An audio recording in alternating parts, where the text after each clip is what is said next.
The Ladder of Divine Ascent by Saint John Climacus. Step 1. On renunciation of the world. Our God and King is good, ultra good, and all good. Of the rational beings created by him and honored with the dignity of free will, some are his friends, others are his true servants, some are worthless, some are completely estranged from God, and others, though feeble creatures, are equally his opponents. By friends of God, dear and holy Father, we simple people mean, properly speaking, those intellectual and incorporeal beings which surround God. By true servants of God, we mean all those who tirelessly and unremittingly do and have done his will.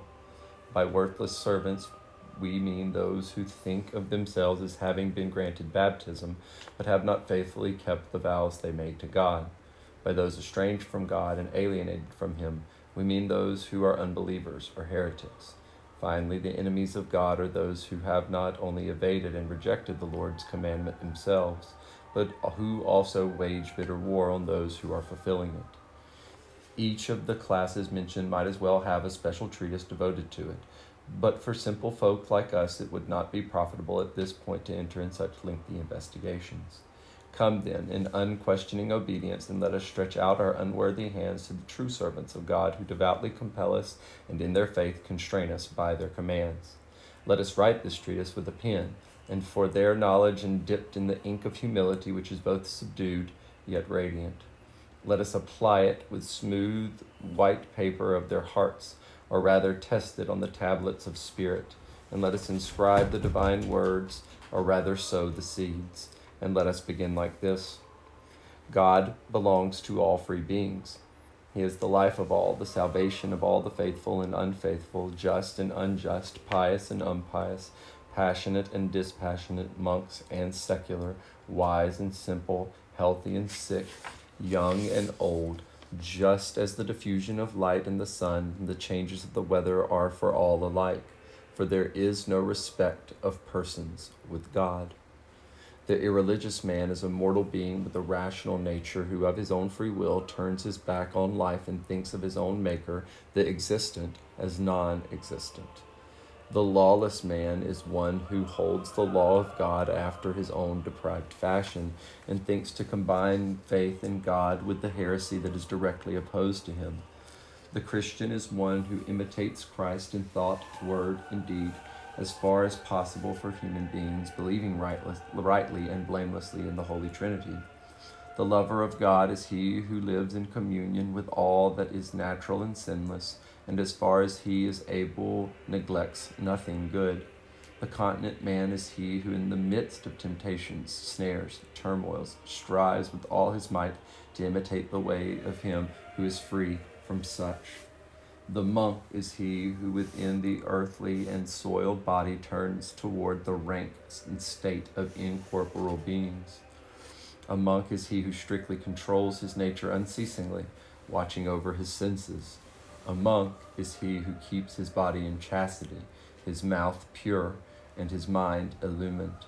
A monk is a morning soul that is both asleep and awake and is unceasingly occupied with the remembrance of death.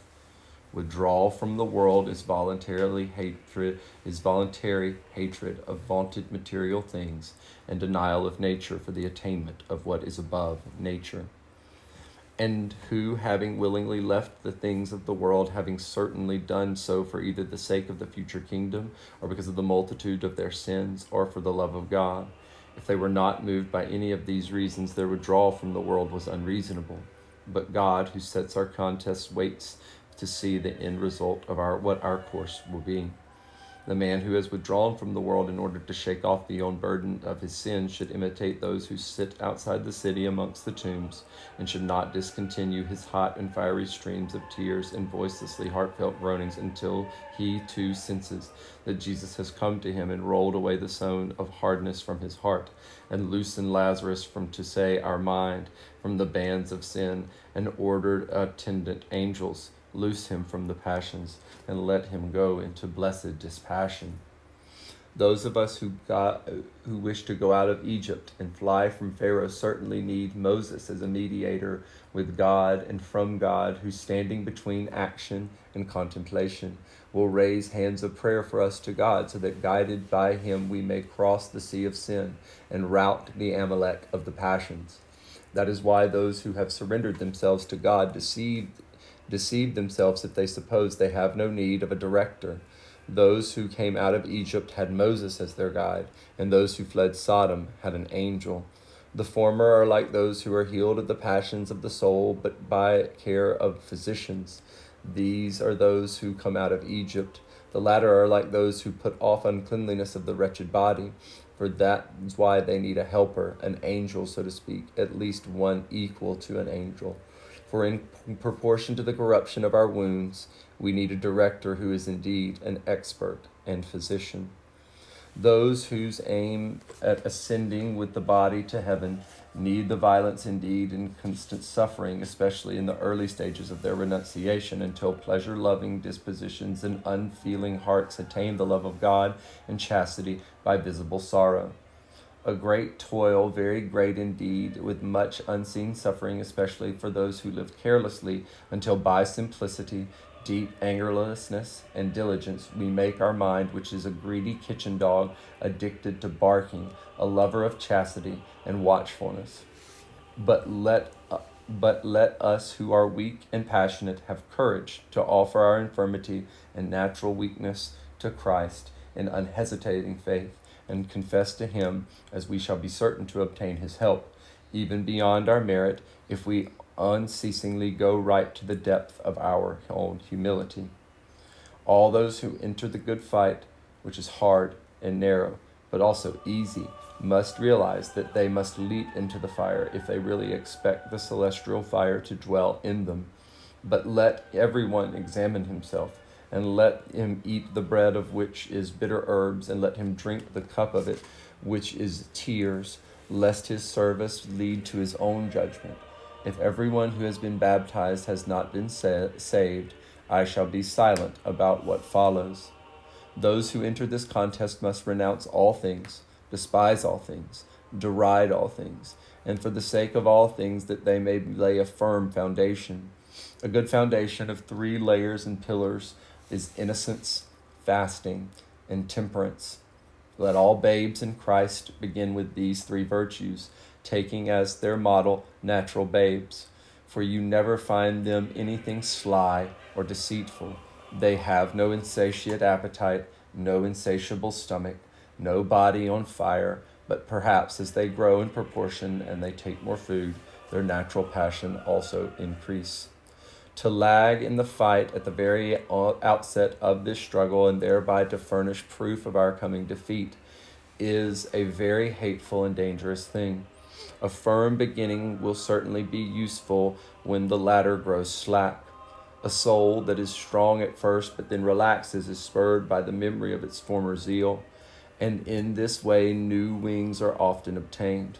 When the soul betrays itself and loses the blessed and longed for fervor, let it carefully investigate the reason for losing this, and let it arm itself with longing and zeal against whatever has caused this. For the former fervor can only return through the same door which it was lost. The man who renounces the world from fear is like burning incense that begins with the fragrance but ends with smoke. He who leaves the world through hope of reward is like a millstone that moves in the same way. But he who withdraws from the world out of love of God has obtained the fire at the very outset, and, like fire set to fuel, it kindles a larger fire. Some build up bricks upon stones. Others set pillars on the bare ground, and there are some who go short distance and, having gotten their muscles, joints warm, go faster. Whoever can understand this, let him understand this allegorical word. Let us eagerly run our course as men called by God and King, lest, since our time is short, we be found in the day of death without fruit and perish of hunger. Let us please the Lord as soldiers please their king, because we are required to give account of our service after the campaign. Let us fear the Lord, lest we not fear beasts. For I have seen men who were going to steal and were not afraid of God, but hearing the barking of dogs, they at once turned back. And what the fear of God could not achieve was done by fear of animals. Let us love God, at least as much as we respect our friends. For I have often seen people who have offended God and were not at least perturbed about it. And I have seen how those same people, provoked by their friend in some trifling manner, employ every artifice, every device, every sacrifice, every apology, both personally through friends and relatives, not sparing gifts, in order to regain their former love. In the very beginning of our renunciation, it is certain with labor and grief that we practice the virtues. But when we have made progress in them, we no longer feel sorrow, or we feel little sorrow. But as soon as our mortal mind is consumed, the master of our alastery, we practice them with joy and eagerness, with love, with divine fire. Those who at once, from the very outset, the virtues, fulfill the commandments with joy and alacrity, certainly deserve praise. In the same way, those who spend a long time in asceticism and still find it weariness to obey the commandments, if they obey them all, certainly deserve pity. Let us not even abhor or condemn the renunciation due merely to circumstances. I have seen men who fled into exile meet the emperor by accident, and while he was on tour, then join his company, enter his palace, and dine with him. I have seen the seed casually fall to the earth and bear plenty of thriving fruit. And I have seen the opposite too. I have seen a person come to the hospital without some other motive, but by the courtesy and kindness of the physician overcame him, and on being treated by an astringent, he got rid of the darkness that lay on his eyes. Thus, for some, unintentional was stronger and more sure than was the intentional in others. Let no one, by appealing to the weight or the multitude of his sins, say that he is unworthy of the monastic vow, and for the love of pleasure disparage himself, excusing himself in excuses of sins. Where there is much corruption, considerable treatment is needing to draw out the impurity. The healthy do not need to go to a hospital. If the earthly king was to call us and request us to serve his presence, we should not delay for others. We should not make excuses, but we should leave everything and eagerly go to him.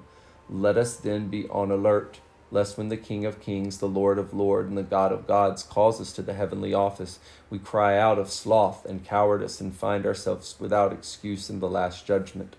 It is possible to walk even when tied to the fetters of worldly affairs and iron cares, but only with difficulty.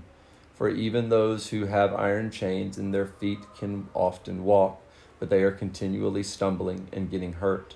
An unmarried man is only tied to the world by business affairs, is like one who has fetters on his hands, and therefore he wishes to enter the monastic life if he has nothing to hinder him.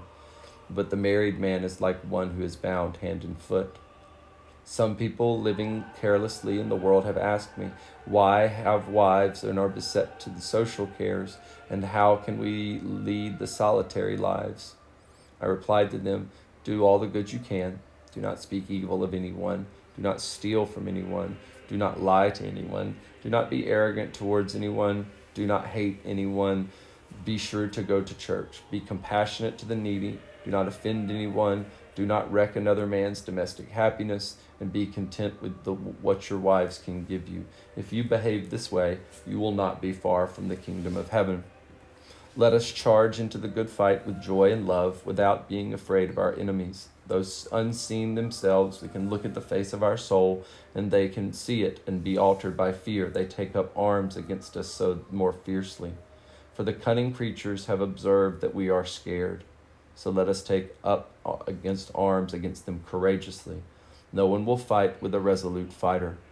The Lord designed makes easy the battles of beginners, so they should not immediately return to the world at the outset. So rejoice in the Lord always, all servants of his, detecting that at the first sign of the Master's love for us, and a sign that he himself has called us. But when God sees courageous souls, he has often been known to act in this way. He lets them have conflicts from the beginning in order to crown them the sooner. But the Lord hides the difficulty of contests on those in the world. For if they were to know, no one would renounce the world. Offer to Christ the labors of your youth, and in your old age you will rejoice in the wealth of dispassion. What is gathered in youth nourishes and comforts, and those who are tired and out in old age.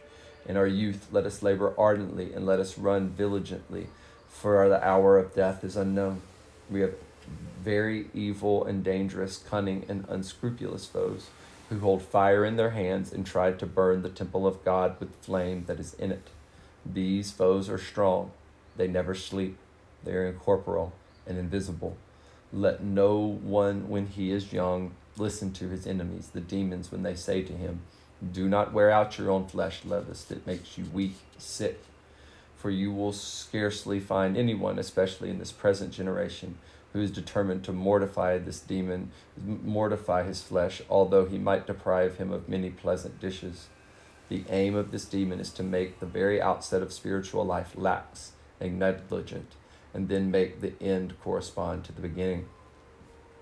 Those who have really determined to serve Christ with the help of the spiritual fathers and to take their own self-knowledge will strive before all else to choose a place in their way of life and a habitation and exercises suitable for them.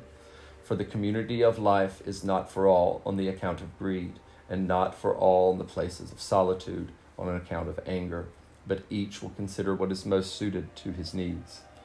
The whole monastic state consists of 3 specific kinds of establishment: either the retirement of solitude of the spiritual athlete, or living in silence with 1 or 2 others, or setting patiently in a community. Turn not to the right hand nor to the left, but follow the King's highway. Of the 3 ways of life stated above, the second is suitable for many people. For it is said, "Woe unto him who is alone when falleth into despondency, or lethargy, or laziness, or despair, and hath not another among men to lift him up. For where there are 2 or 3 gathered in my name, there I am in the midst of them, saith the Lord." So who is faithful and a wise monk? He who has kept his fervor unabated, and to the end of his life has not ceaselessly daily added fire to the fire, fervor to fervor, zeal to zeal, love to love. This is the first step. Let him who has set foot on it not turn back.